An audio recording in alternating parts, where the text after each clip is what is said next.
I'm Mike Dye, this is my wife Beverly, and we've lived here on Big Sandy now for 7 years? Yeah, about 37. About 37 years. Of course, I've been up here for my whole life. To get a bridge in here I think it means a lot to everybody over here. I mean, there's no other way in except for a low water crossing, and in the wintertime it's totally gone. So without this bridge, there's nothing over here. It's a lot of relief off a lot of us over here. Thank you very much. Thanks to all the workers and the support and everything we've got. Thank you. Yes. My name is Sue Richard, and I live on Big Sandy Avenue, Clendenin, West Virginia. It's so exciting knowing that we're going to have a good solid structure and don't have to worry. We're going to have fire truck access if needed. Ambulances will be able to come over and help people when needed, whereas right now they cannot.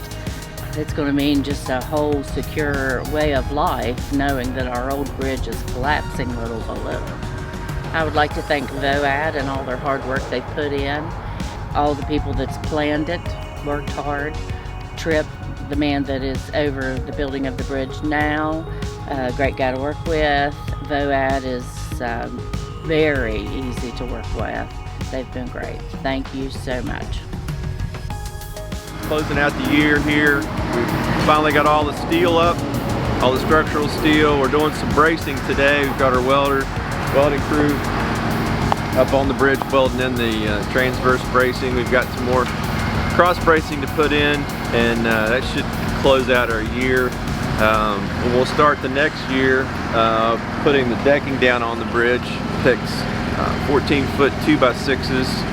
They're pressure treated. There'll be about 2,700 of those that go in, and we'll put in our guardrail as we go. Have a nice, safe working space. A lot of work has been done thus far. Got about 100 yards of concrete in the ground, all the steel that's in the ground. So hopefully this will last them, 100 years or better.